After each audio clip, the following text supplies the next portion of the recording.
Hi, this is Nate. I'm going to show you in this video or next few videos how to go about setting up your own room ahead of time in Adobe Connect. The one really nice thing about Adobe Connect is once you set up the room, you can give a room a different name. So for this case, Nate's meeting, that's my practice room basically, but when I have a class, I just call it goal setting room. Nate's goal setting room, and when I have that, everything that I have set up stays there. So you only have to set up the room one time, and if it's set up perfectly how you want it, then the next time you go in, everything will be the same. You just clear out chats and poll answers, and again, I will show you how to do that. When you first come in, this is the setup that you'll see oftentimes with these 4 pods. You'll have the share pod, a video pod, attendee pod, and chat pod. Under each pod there is something called a pod option menu. If, for instance, let's say you don't have webcam, well, I'm going to show you to start my webcam. You just basically click start, and then once you click start sharing, that's when everybody's going to be able to see you. Okay? Once you're finished, there's an X. But let's say you don't have a webcam, you don't want to use a webcam, then all you'd have to do is go to the pod options and choose hide. And when you do that, it goes away. If you want to bring it back, you go up here to pods. That is the video pod. It'll come back. Let's say you're having a meeting with a bunch of people. Instead of a class, you can make this webcam pod as big as you want. Then if everybody has webcams, their pictures will all show up in boxes all throughout here, take up as much space depending on how many people there are. So I'm going to go back and minimize this. One thing that you can gather from that is you can move these pods to any size or any location you want. So I'm going to go back and hide this again because let's say we're not using the video, so I can make my attendee pod larger and move my chat pod up here. Excuse me. So up at the menu bar up here, there's the pod option, the pod menu. When you click on the pods, there's another pod, let's say files. I have files that I want to share with people, and that might show up here when it first comes up. Again, what's really nice, you drag, drop, resize. You're in total control of it. And so I have a file that I want to share with everybody. I'm going to hit upload file, browse my computer, and let me go to, and you can put whatever file you want in here at this point.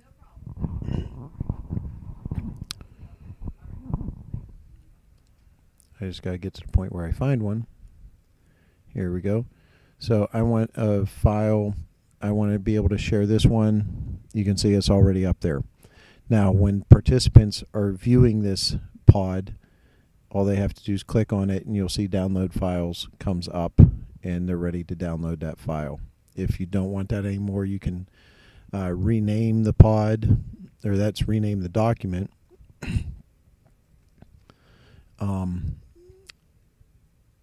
You can use the pod menu to upload straight from there instead of using the button. But again, it's real intuitive, easy for that one. When you're done with the pod, you can go to Files, Hide if you don't want that anymore. Let's say we don't have any files, so we're going to make the attendee pod bigger because we're expecting a lot of people. So we'll just leave it like that for the rest of this. To upload a PowerPoint, really very easy again. If you go to, you can either do pods or use this. Pull this down, share document, and at this point, let me clear these out. So I'm going to clear these out here so that you can see it from as close to empty as you can. I need to keep these ones in here, however.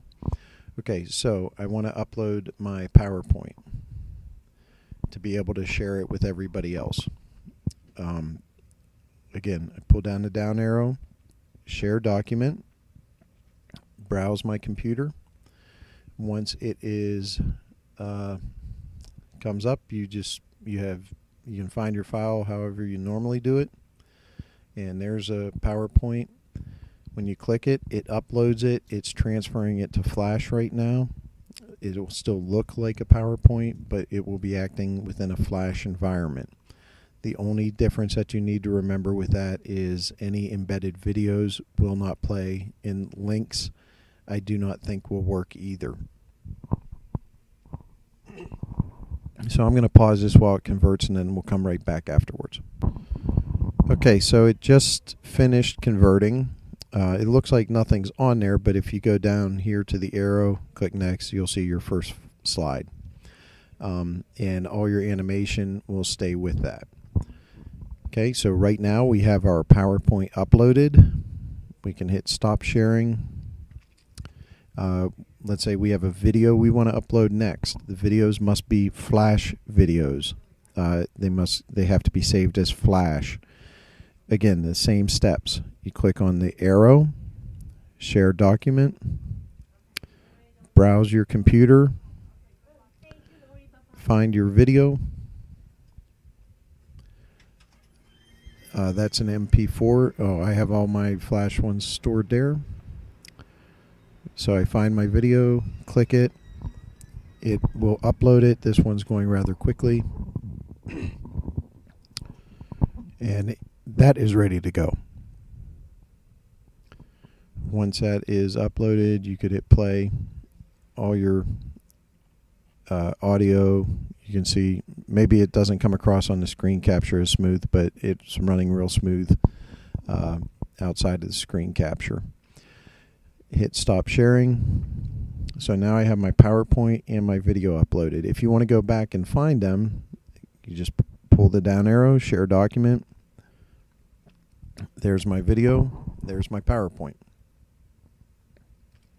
So that's how you upload your videos and PowerPoints. Again, you want to upload videos if you're trying to do a screen share YouTube with other people off the internet. They will not be able to hear the sound. So that is why it's important to capture it, switch it to Flash, and upload it. Plus it'll play a lot smoother. So you can see it stores everything that you upload right there. And again, all you have to do is down arrow, share document, and you'll be able to get back to it. So if I want to get back to my PowerPoint, I can do it that way. Here's another quick, easy way to do it. If you click the down arrow, recently shared, there's my PowerPoint. And it will take me right back to the last spot that I was at the PowerPoint when I left it. One thing with the videos and PowerPoints, you want to make sure you go over here and hit Force Presenter View. By doing that, nobody will be able to advance past you on the PowerPoint, get ahead of you. They will be seeing what you're seeing when you advance the slides. They have to stay with you that way. So again, that's under Pod Options for the Share Pod, which is what this big pod is. That's called a Share Pod. So I go to Pod Options, Force Presenter View, and everybody will be able to watch together. Okay, so the next thing that I'm going to show you is polls. The polls are located under Pods, Poll, and Add a New Poll. What I recommend doing when you add new polls, well, first you have a choice between multiple choice, multiple answers, which is the same as multiple choice, just you can select more than one, or short answer. I'm going to go ahead with a multiple choice and type in, what is your favorite season?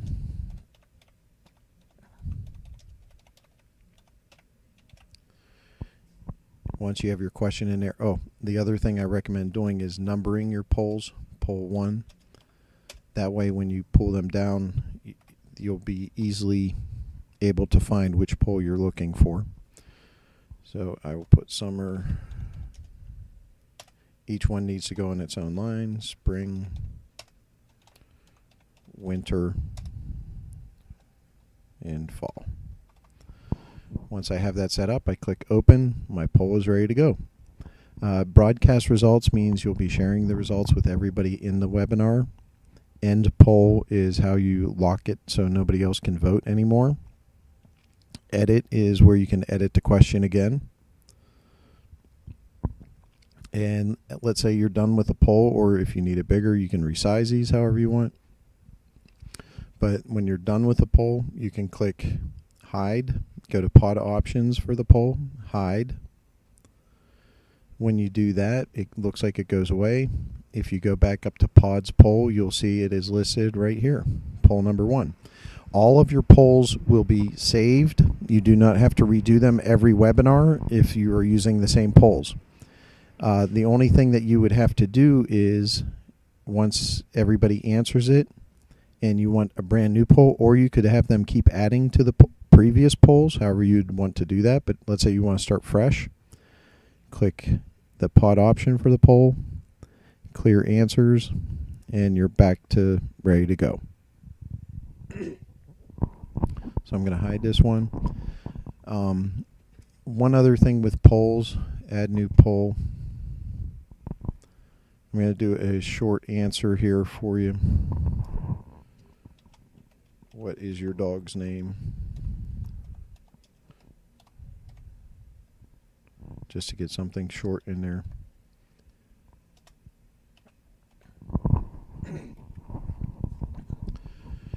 Now, the only thing to remember when people answer here, you might need to point this out. You have to type, if you have 3 dogs and you want 3 answers, they all have to be on the same line. So you'd have to type in Fido, Fred, and Fifi if you wanted to get 3 answers on there. Now, nobody will be able to see the answers until you click broadcast result. Now everybody's seeing them. End poll again. Locks it, click pod options, clear answers, and you're right back ready to go. So I'm going to hide those. So that's how you do the polls. One other thing to remember is when you are showing your PowerPoints, your videos, whatever you're showing, you need to remember they can't see your cursor. You can see my mouse cursor because I'm using a screen capture program. When you're presenting, they won't see it. They can only see the green arrow, and you get that green arrow from up here. You can also have a draw tool where if you want to draw, I haven't really found much of a need for that, but you can, just so that you know it's available. But again, I haven't found much of a need for that. Okay, I'm trying to think if there's anything else. Oh, one other thing. You can share PDFs. Again, to get a PDF up to share document. So anytime you're sharing anything other than your screen and doing a screen share, you want to do share document. Here's one already uploaded, JPEG. Obviously, that'll work. So if you have your pictures already uploaded, nobody's going to have to wait other than the time it takes to put them on there. And this is a picture, and you can, again, you have the ability to use your green arrow to point out different things. So you can share pictures, you can share PowerPoints. I showed you how we can share Flash videos, and to share a PDF, again, that's a document, that's not a share screen, so go to share document, browse my computer, and I will find a PDF here in a second. There's some PDFs. Open.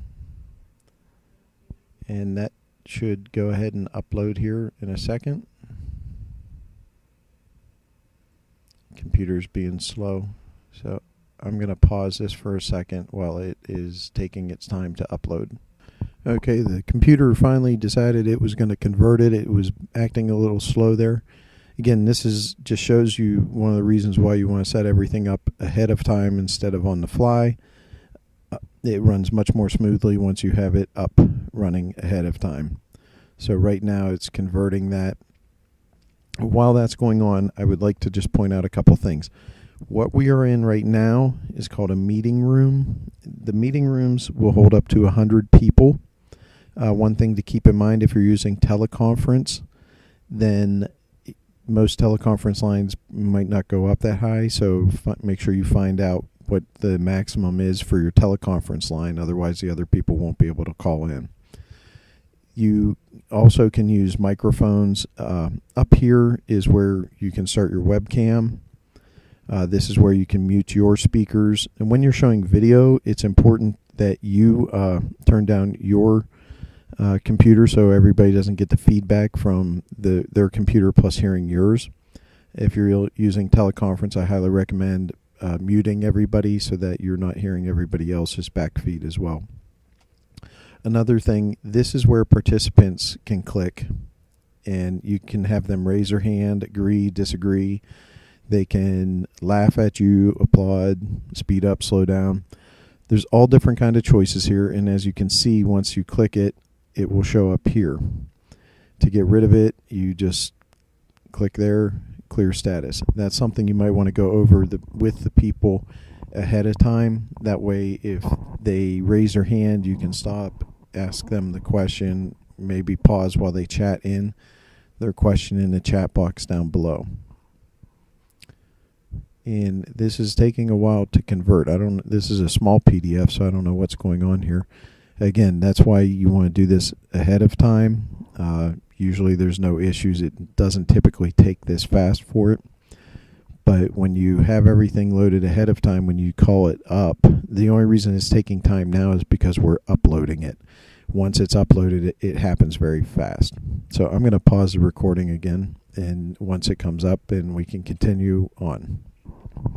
Okay, so to continue on, when you want to invite people to your meeting, if you click up where it says meeting, you can manage the access and entry. This invite participants, that is where you can get the web address that you can include in an invite in an email, a calendar invite.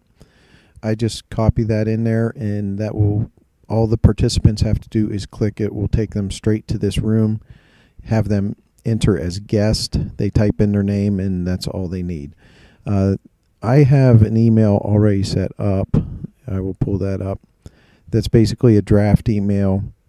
So when I am hosting for people, I send them this. They can plug in the meeting name, their name. Just make sure you have the correct link here, and then I have my audio information. There is a link that I got from Adobe's website to test your computer to make sure that you have everything you need. And I also include a quick overview walkthrough for the participants if they want to check it out if they've never used Adobe Connect before. But I just save this as a draft, and then whenever I have classes, I just fill it in real quick, send it out, and I'm ready to go. And some of this stuff I don't need all the times, but it's easier to erase and type it every time I need a new one. So that is how you find the meeting web address. Again, you go up to meeting, manage access entry, invite. Now block incoming attendees, that is when once you have your meeting going or your course going and you don't want anybody else to be able to come in, you can click that. When they do come in, it'll come up. Somebody is trying to get entry, allow or deny. You just click allow and they'll start populating under participant's name. If you have somebody that comes in as guest, if you can explain to them, and in my instructions I tell them how to type in their name instead of just using guest, but if you can talk them through it, if they highlight their name, click on pod options, they can choose edit my info and then type in their name instead of appearing as guest the whole time. If you want to record a meeting, click up here, go to record.